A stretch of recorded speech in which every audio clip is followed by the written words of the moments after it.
India एक ऐसा देश जो अपने विविधता और समृद्ध इतिहास के लिए जाना जाता है। पुराने इतिहास और रंगीन संस्कृतियों का देश। यहाँ की हर गली हर कोना एक कहानी कहता है। ये बहुत सारे महान राजाओं की जन्म भूमि है। हर राजा ने अपने समय में इस भूमि को अपने तरीके से आकार दिया। ऐसे ही एक राजा थे अशोक। उनका नाम इतिहास के पन्नों में स्वर्ण अक्षरों में लिखा गया है। उनका जन्म मौर्य वंश में हुआ था। मौर्य वंश जो अपने समय का सबसे शक्तिशाली और प्रभावशाली वंश था। उनके दादा चंद्रगुप्त मौर्य एक महान शासक थे। उन्होंने मौर्य साम्राज्य की नींव रखी और इसे एक विशाल साम्राज्य में बदल दिया। अशोक का बचपन आराम से बीता। वो महल में रहे जहां हर सुविधा उपलब्ध थी। महल के अंदर की दुनिया बहुत ही भव्य और आकर्षक थी। उन्होंने सबसे अच्छे टीचर से शिक्षा ली। उनके शिक्षकों ने उन्हें न केवल शास्त्रों की शिक्षा दी बल्कि जीवन के महत्वपूर्ण पाठ भी सिखाए। लेकिन छोटी उम्र से ही अशोक अलग थे। उनका दिल दयालु था। वो हमेशा दूसरों की मदद करने के लिए तैयार रहते थे। उन्हें लोगों की परवाह थी। वो चाहते थे कि हर कोई खुश और संतुष्ट रहे। वो अक्सर महल से बाहर चुपके से निकल जाते थे। वो जानना चाहते थे कि महल के बाहर की दुनिया कैसी है। वो देखना चाहते थे कि आम लोग कैसे रहते हैं, उनके जीवन में क्या कठिनाइयां हैं और क्या खुशियां हैं। इन अनुभवों ने अशोक को आकार दिया। उन्होंने लोगों के जीवन को करीब से देखा और समझा। उन्होंने अपने लोगों की खुशियों और संघर्षों के बारे में जाना। उन्होंने देखा कि कैसे लोग मेहनत करते हैं और अपने परिवार का पालन पोषण करते हैं। उन्हें नेतृत्व का असली मतलब समझ आया। उन्होंने सीखा कि एक सच्चा नेता वही होता है जो अपने लोगों की भलाई के लिए काम करता है। ये पावर के बारे में नहीं था, ये शक्ति और अधिकार के बारे में नहीं था, ये सेवा के बारे में था। ये अपने लोगों की सेवा करने और उनके जीवन को बेहतर बनाने के बारे में था। ये दूसरों के जीवन में बदलाव लाने के बारे में था। अशोक ने अपने जीवन में यही सीखा और यही उनका उद्देश्य बना। अशोक बड़े हुए। वो अपनी बुद्धिमत्ता और साहस के लिए जाने गए, लेकिन उनका गुस्सा भी बहुत तेज था। वो महत्वाकांक्षी माने जाते थे। उन्हें पावर की चाह थी। अशोक के पिता बिंदुसार राजा थे। उनके कई बेटे थे, लेकिन अशोक अगले राजा बनना चाहते थे। राजगद्दी के लिए होड़ भयंकर थी। भाइयों में आपस में लड़ाई हुई। अशोक अपनी महत्वाकांक्षा और कौशल से विजयी हुए। वो मौर्य साम्राज्य के सम्राट बने। वो एक शक्तिशाली शासक थे। उनके पास एक विशाल सेना थी। उन्होंने कई जमीनें जीती। अशोक से उनके दुश्मन डरते थे। उनके लोग उनका सम्मान करते थे। अशोक एक कुशल योद्धा थे। उन्होंने विजयों के माध्यम से अपने साम्राज्य का विस्तार किया। उन्होंने अपनी सेनाओं को जीत दिलाई। उन्होंने अपने दुश्मनों को हराया। उन्होंने उनके इलाकों पर कब्जा कर लिया। उन्हें अपने शासन में ले लिया। ऐसी ही एक विजय थी कलिंग का युद्ध। कलिंग एक छोटा सा राज्य था। यह भारत के पूर्वी तट पर स्थित था। यह एक समृद्ध भूमि थी। इसकी एक मजबूत सेना थी। कलिंग ने अशोक के शासन को मानने से इनकार कर दिया। उन्होंने अपनी स्वतंत्रता के लिए लड़ने का फैसला किया। युद्ध लंबा और खूनी था। इसके परिणाम स्वरूप बहुत बड़ी पीड़ा हुई।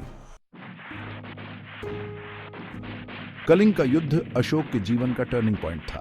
यह युद्ध न केवल उनके लिए बल्कि पूरे साम्राज्य के लिए एक निर्णायक मोड़ साबित हुआ। इस युद्ध ने उन्हें एक ऐसे रास्ते पर ला खड़ा किया जहां से उनकी सोच और जीवन का दृष्टिकोण पूरी तरह बदल गया। उन्होंने युद्ध की भयावहता को अपनी आंखों से देखा। उन्होंने खून खराबा देखा।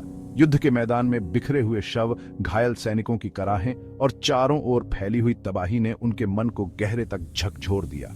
उन्होंने घायलों की चीखें सुनी। उन चीखों में दर्द, पीड़ा और असहायता की गूंज थी। यह सब देखकर उनका हृदय द्रवित हो उठा। उन्होंने उन परिवारों का दर्द महसूस किया जिन्होंने अपने प्रियजनों को खोया था। युद्ध ने न जाने कितने परिवारों को उजाड़ दिया था। हर तरफ मातम और शोक का माहौल था। इस अनुभव ने उन्हें झकझोर कर रख दिया। उनके मन में एक गहरी बेचैनी और असंतोष ने जन्म लिया। उन्होंने सोचा, क्या यह सब वाकई में आवश्यक था?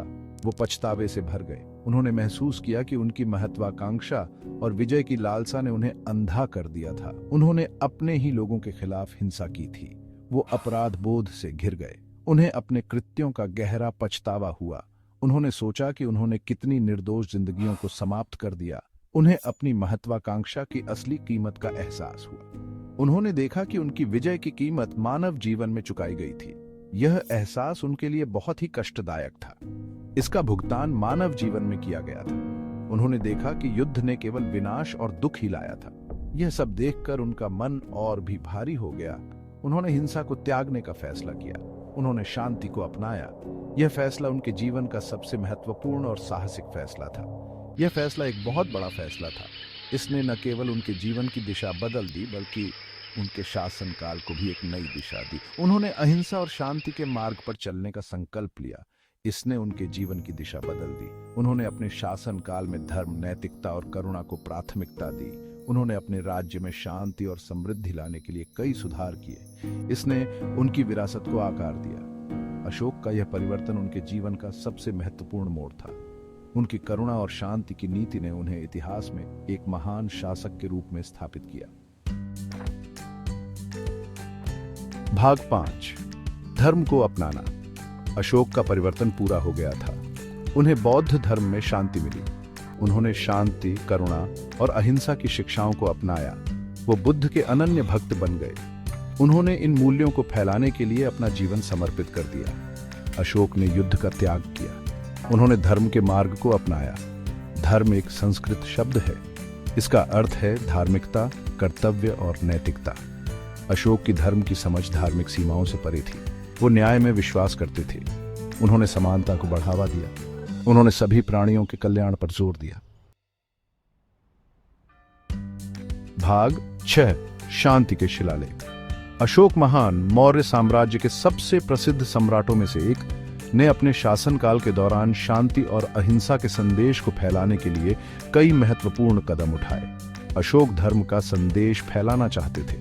उन्होंने बौद्ध धर्म को अपनाया और इसे अपने साम्राज्य के कोने कोने तक पहुंचाने का संकल्प लिया। इसके लिए उन्होंने अपने संदेशों को शिलालेखों के माध्यम से प्रसारित किया। उन्होंने अपने शिलालेख स्तंभों और चट्टानों पर खुदवाए थे। ये शिलालेख न केवल धार्मिक संदेशों को बल्कि नैतिक और सामाजिक सिद्धांतों को भी व्यक्त करते थे।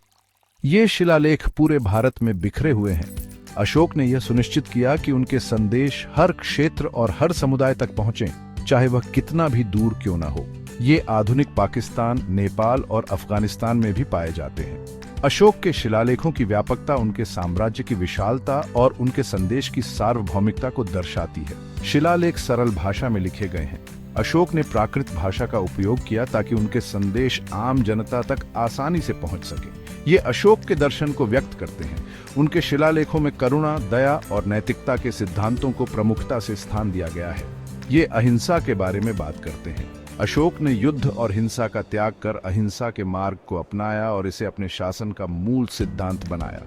ये धार्मिक सहिष्णुता को बढ़ावा देते हैं। अशोक ने सभी धर्मों के प्रति समान सम्मान और सहिष्णुता की नीति अपनाई, जिससे उनके साम्राज्य में धार्मिक सद्भावना बनी रही। ये समाज कल्याण के महत्व पर जोर देते हैं। अशोक ने अपने शिलालेखों के माध्यम से समाज के सभी वर्गों के कल्याण के लिए काम करने का संदेश दिया। ये शिलालेख शांति के प्रति अशोक की प्रतिबद्धता का प्रमाण है। उन्होंने अपने शासनकाल में शांति और स्थिरता को बनाए रखने के लिए कई नीतियां लागू की। ये इतिहास का एक बहुमूल्य स्रोत है। अशोक के शिलालेख हमें उनके समय की सामाजिक, धार्मिक और राजनीतिक स्थितियों के बारे में महत्वपूर्ण जानकारी प्रदान करते हैं। ये हमें उनके शासनकाल के बारे में बताते हैं। अशोक के शिलालेख उनके शासन की नीतियों, उनके विचारों और उनके कार्यों का एक जीवंत चित्रण प्रस्तुत करते हैं। ये प्राचीन भारत के बारे में जानकारी देते हैं। अशोक के शिलालेख प्राचीन भारतीय इतिहास और संस्कृति के अध्ययन के लिए एक महत्वपूर्ण स्रोत हैं, जो हमें उस समय की जीवन शैली और समाज के बारे में गहरी समझ प्रदान करते हैं। भाग 7, पत्थर पर उकेरी गई विरासत। अशोक ने इंसानों और जानवरों के लिए अस्पताल बनवाए। उन्होंने सड़कों के किनारे पेड़ लगवाए। उन्होंने यात्रियों के लिए कुएं खुदवाए। उन्होंने अपने लोगों की मदद करने के लिए हर संभव कोशिश की। वो एक न्यायप्रिय और दयालु समाज बनाना चाहते थे। अशोक का शासनकाल शांति और समृद्धि के लिए जाना जाता है। उनका साम्राज्य फला फूला, उनके लोग फले फूले। उन्हें भारतीय इतिहास के सबसे महान शासकों में से एक के रूप में याद किया जाता है। उनकी करुणा के लिए उनका सम्मान किया जाता है। उनकी बुद्धिमत्ता की प्रशंसा की जाती है। भाग 8, एक राजा के अंतिम वर्ष। अशोक ने कई वर्षों तक शासन किया। उन्होंने अपना जीवन शांति और अपनी प्रजा के कल्याण के लिए समर्पित कर दिया। उनका शासनकाल मौर्य साम्राज्य के लिए स्वर्ण युग था। अशोक ने अपने अंतिम दिन अपने प्रियजनों के बीच बिताए। उन्होंने बुद्धिमानी और करुणा के साथ अपने लोगों का मार्गदर्शन करना जारी रखा। उन्होंने शांतिपूर्वक दम तोड़ दिया। एक ऐसी विरासत पीछे छोड़ गए जो आने वाली पीढ़ियों को प्रेरित करेगी। भाग 9, अशोक की स्थायी विरासत। अशोक की कहानी एक प्रेरणा है। यह हमें करुणा की परिवर्तनकारी शक्ति के बारे में सिखाती है। यह हमें दिखाता है कि कठोर से कठोर हृदय भी बदल सकता है। यह हमें याद दिलाता है कि सच्ची महानता दूसरों की सेवा करने में है। अशोक की विरासत जीवित है। उनके शिलालेखों का अध्ययन विद्वान करते हैं। उनकी कहानी बार बार सुनाई जाती है। वो दुनिया भर के नेताओं के लिए एक मिसाल है। वो हमें याद दिलाते हैं कि शांति संभव है। वो हमें दिखाते हैं कि करुणा सबसे मजबूत हथियार है।